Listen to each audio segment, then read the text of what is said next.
Games like Sons of the Forest and its predecessor, The Forest, have two levels of gameplay. There's objective gameplay, where in the forest you have to find your son and get off the island.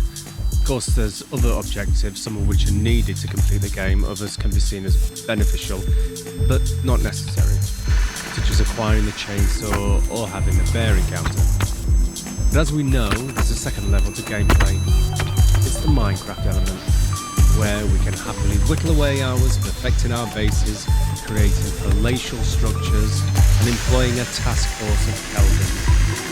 Without doubt, you're going to need a lot of materials, which can mean a lot of hours chopping wood and collecting stone, rope, wire, and whatever else you may need to give life to your grand designs.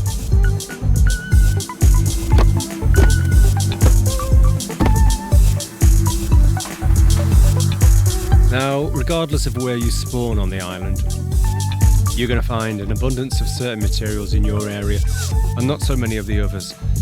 So, either way, you're going to have to do a fair bit of travelling, dragging back logs and rocks, and you're limited, of course, by the amount you can carry, unless you're modded. The fastest way to transport goods, materials, is via zipline. As you can see here, I'm sending rocks down.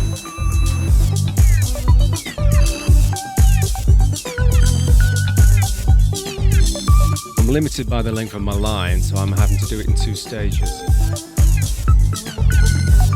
Along the estuary here is a good point for me to collect stones, send him down to my first drop-off point, and then send him along a second zip line to where I can easily access it.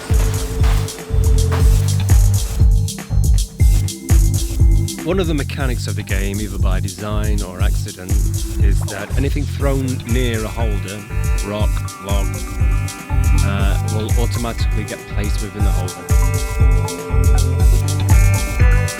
If you build another holder next to it, when the first holder becomes full, it's passed on most of the time into the holder next to it. Now, it's something of an imperfect science, and occasionally rocks do spill out to the side, which is why I was building these wooden walls, and indeed rock walls, to try and encourage the rocks to stay within the area of the rock holder. All that said, some rocks still do escape to the side, and I realised that I was overcomplicating things, and what I needed was a far simpler design. So I stripped out all the walls and decided just to put extra rock holders.